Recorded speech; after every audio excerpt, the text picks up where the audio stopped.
Hello, and once again, welcome to our daily reflection. Now, today's reading is taken from John's Gospel. It's from chapter 21 and it's verses 18 to 25.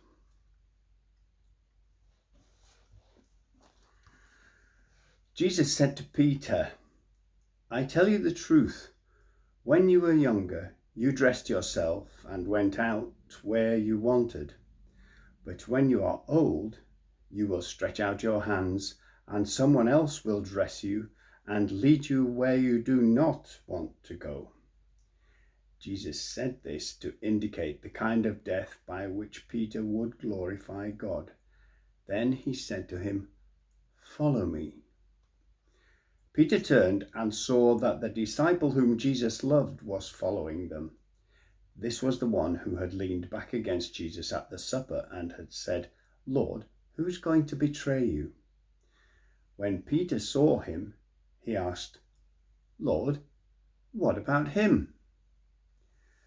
Jesus answered, "If I want him to remain alive until I return, what is that to you? You must follow me." Because of this, the rumor spread among the brothers that this disciple would not die. But Jesus did not say that he would not die. He only said, "If I want him to remain alive until I return, what is that to you?" This is the disciple who testifies to these things and who wrote them down. We know that his testimony is true. Jesus did many other things as well. If every one of them were written down, I suppose that even the whole world would not have room for the books that would be written. And this is the word of the Lord.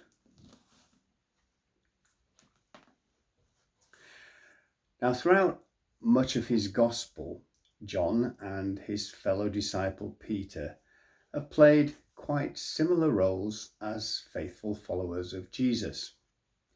They were both present at the Last Supper in chapter 13, at the arrest and trial in chapter 18, and in the resurrection accounts in chapters 20 and 21. They both had much to do, and in general, they always did it side by side. But now, at the very end of this, the final chapter, we hear Jesus announce that in future, the paths that these two disciples follow will begin to diverge. And quite sternly, he tells them that it's no part of the vocation of either of them to look over their shoulder and question why this is going to happen. Peter, of course, is the one whose question, "And what about him?" draws this response from Jesus. And to be honest, after having just been told that he will follow his master not only by being a shepherd to his flock, but also by dying as a martyr, you can't really blame Peter for asking if John will have to share the same fate. And perhaps, we would ask that same question today. I'm sure there are still many times when faithful Christians look with puzzlement and even envy at one another and wish that they could swap places with them. But surely what this passage teaches us is that part of Christian obedience, part of accepting our commission from Jesus, is knowing that we're called to follow him wherever he may lead us, not wherever he may lead the person next to us. And it really isn't our place to question these things. Now, we all know how the things that we say can easily be misquoted and taken out of context.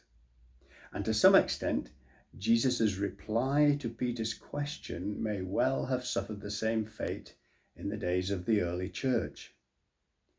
Jesus had never meant to say anything definite about what would happen to John. He'd only meant to say something definite about the fact that it was none of Peter's business. Now, I might say to a child, "Please come and help me with the washing up." And the child dragging her feet, might look at her brother and say, "And what's he going to do?" And I might answer, "Well, suppose I want him to fly to the moon for me. What's that got to do with you?" In saying that, I don't mean that I really do want him to fly to the moon. And Jesus didn't say that John really would stay alive until his return. He only said that if he wanted it to happen, it was none of Peter's business.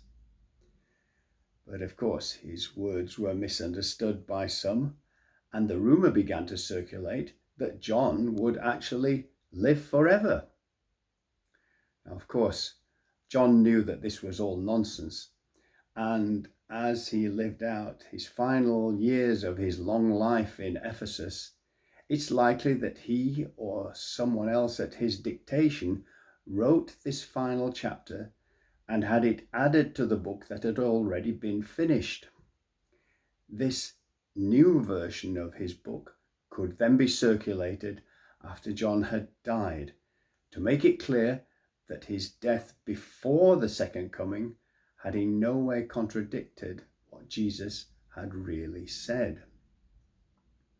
So here then, in this final chapter of John's Gospel, he takes two great figures of the church, Peter and John himself, and the Gospel tells us how Jesus gave each of them a different role to play in the establishment of his kingdom.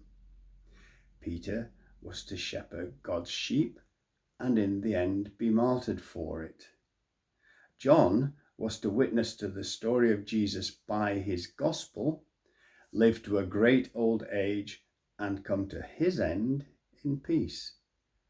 And that didn't make either one of them greater or lesser than the other. It made them both equal servants of God.